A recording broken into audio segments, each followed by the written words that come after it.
Well, Lloyd did a great job kind of giving a good overview of kind of the genesis of that model agreement. From our perspective, of course, we employed those agreements in Pennsylvania, and as mentioned, completely different road system.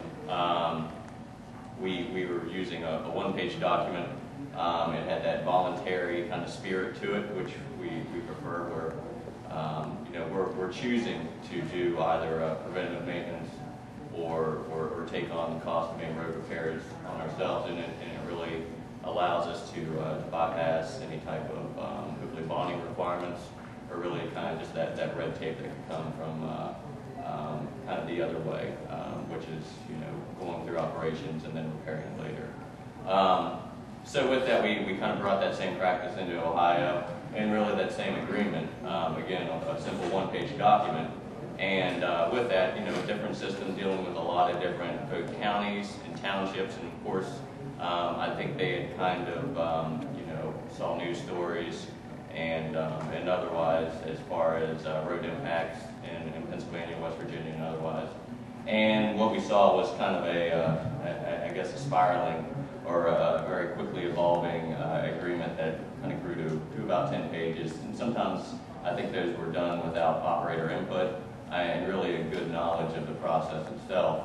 And the result was sometimes a very onerous agreement that really didn't work for us or another operator, and certainly probably didn't work for the actual road authority that was setting that up. So, when we kind of spoke with Lloyd, we identified that problem, and most of the good cooperation and kind of those reasonable agreements that we had were actually within Lloyd's district. It was some of the other counties that we either had not even drilled in or never were going to drill in, but we were seeing some agreements that were either passed by the county commission or the township trustees. There was almost like a one-upmanship to see who could have the toughest agreement within the state.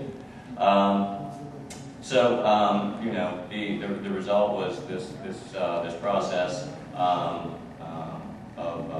of this model agreement that kind of reined in all of those things and kind of provided a framework in which we think we can live within. A lot of the things that are required throughout that are things that we're already doing or would do without a road agreement. And of course, it's in our eyes, of course, not a perfect document. As Lloyd mentioned, you had 31 people in the room. You're going to have 31 different opinions, and ours is one opinion. But it's a workable document. It's a living and breathing document. We'll continue to work with not only Lloyd's group, but all those county engineers in which we have road usage.